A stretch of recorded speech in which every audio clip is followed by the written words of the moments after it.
What's up, Toon Squad? Did you know that SpongeBob SquarePants has been secretly referencing The Shining this entire time? Or that Adventure Time predicted its own spin-off series years before it aired? Today, we're deep diving into the most mind-blowing cartoon Easter eggs that flew right over your head. And trust me, number 4 is absolutely gonna blow your mind. But first, smash that like button if you're ready to have your childhood memories completely transformed. I'm your host, and welcome back to the channel where we uncover the hidden gems that animators snuck into your favorite shows. Whether you're a 90s kid who grew up with these classics, or you're just discovering them now, these Easter eggs are going to make you want to rewatch every single episode. And hey, if you spot any Easter eggs I missed, drop them in the comments below because I read every single one. Now let's jump into our first Easter egg that's been hiding in plain sight for over 20 years. Starting strong with SpongeBob SquarePants. In the episode Graveyard Shift, you know, the one with the hash-slinging slasher, well, the writers didn't just create a random scary story.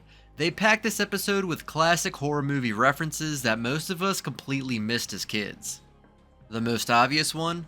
When SpongeBob is telling the story, the flickering lights and dramatic shadows are a direct homage to the classic film noir.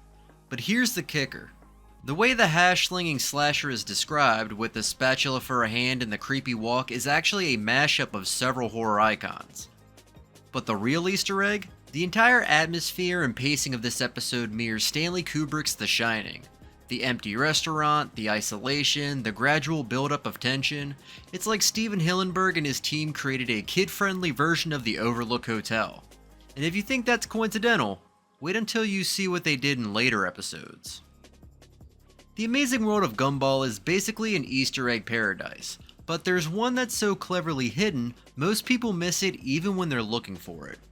In the episode The Origins, where we learn how Gumball's family came together, there's a scene where Darwin is in the pet store.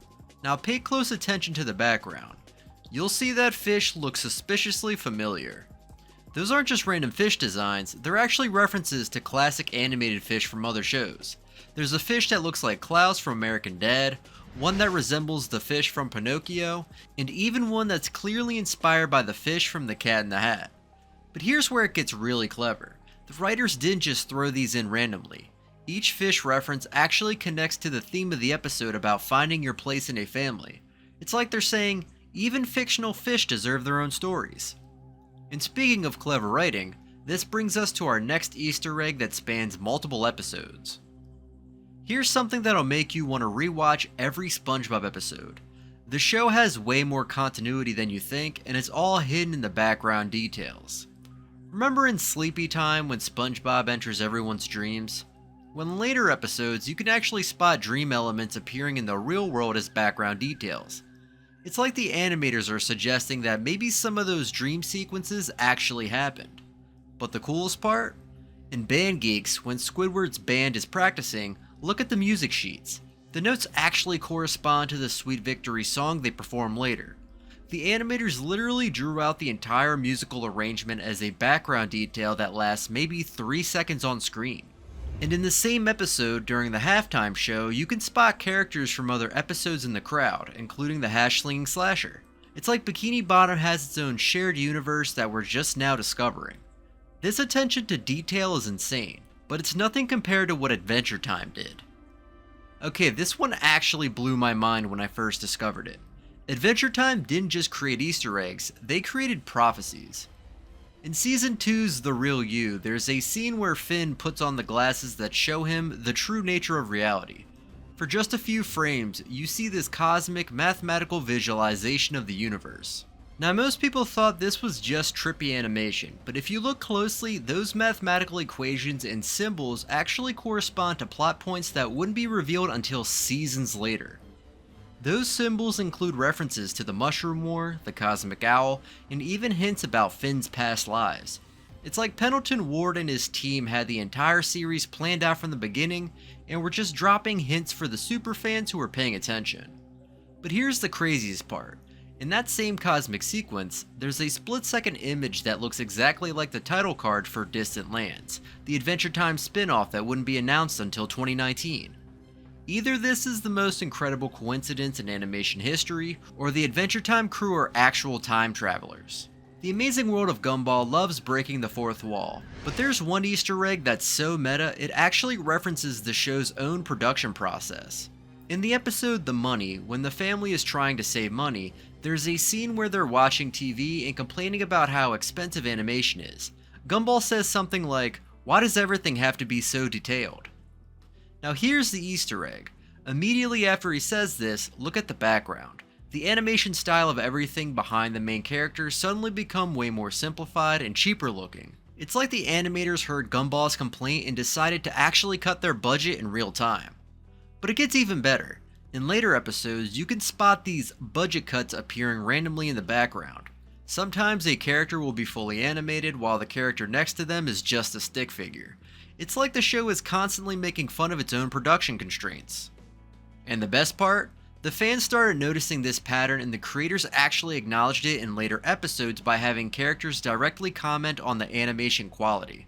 It's like Gumball exists in a universe where everyone knows they're in a cartoon. Here's an Adventure Time Easter egg that connects to real-world music history in the most unexpected way. Throughout the series, there are these little musical boxes and instruments that play background melodies. Most people think they're just random fantasy music, but a Reddit user discovered that these melodies are actually classical compositions that have been altered to fit the post-apocalyptic setting. The most obvious one is in What Was Missing. The song that Marceline sings contains a melody that's based on a Bach composition, but it's been changed to sound more melancholy and broken, like it's been passed down through generations in this post-war world. But here's where it gets really deep. The musical choices actually correspond to the emotional themes of the episode. When they use pieces from the Romantic era, it's usually during episodes about relationships. When they use Baroque compositions, it's during episodes about structure and order. It's like the music team created an entire musical language that tells its own story parallel to the main plot. And the craziest part? Some of these musical Easter eggs actually foreshadow plot points.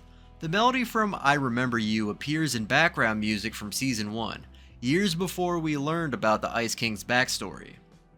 For our final Easter egg, we're going back to SpongeBob for something that's been hiding in plain sight for over 2 decades. Everyone knows that SpongeBob's animation style has changed over the years, but there's actually a hidden Easter egg in how they've handled this evolution. In new episodes, you can sometimes spot characters drawn in the old animation style appearing in the background. It's like the animators are acknowledging that both versions of the show exist simultaneously. But here's the really cool part. These old style characters aren't just random. They're actually characters from specific classic episodes that relate to the plot of the current episode. In SpongeBob's Big Birthday Blowout, there's a scene where you can spot the old style SpongeBob from Help Wanted in the background of the crowd. It's like past SpongeBob is celebrating present SpongeBob's birthday. And in episodes that reference classic SpongeBob moments, the background characters will actually be drawn in the style from whatever season they're referencing. It's like the show has its own internal timeline where different animation eras coexist. This shows just how much love and attention the current team has for the show's history. They're not just making new episodes, they're creating a living tribute to over 20 years of animation evolution. And there you have it. 7 incredible Easter eggs that prove cartoon creators are way more clever than we give them credit for. From SpongeBob's horror movie homages to Adventure Time's time-traveling prophecies, these shows are packed with hidden details that make every rewatch worth it. Which Easter egg blew your mind the most? And more importantly, what Easter eggs did I miss? Drop your favorites in the comments below because I'm already working on a part 2 of this series. If you enjoyed this deep dive into cartoon secrets, smash that like button, subscribe for more hidden gems, and ring that notification bell so you never miss when we uncover the next batch of mind-blowing Easter eggs. And hey, if you're hungry for more cartoon content, check out this video where we explore the craziest animation techniques that your favorite shows use to create their magic. Until next time, keep watching, keep discovering, and remember, there's always more than meets the eye in the amazing world of animation.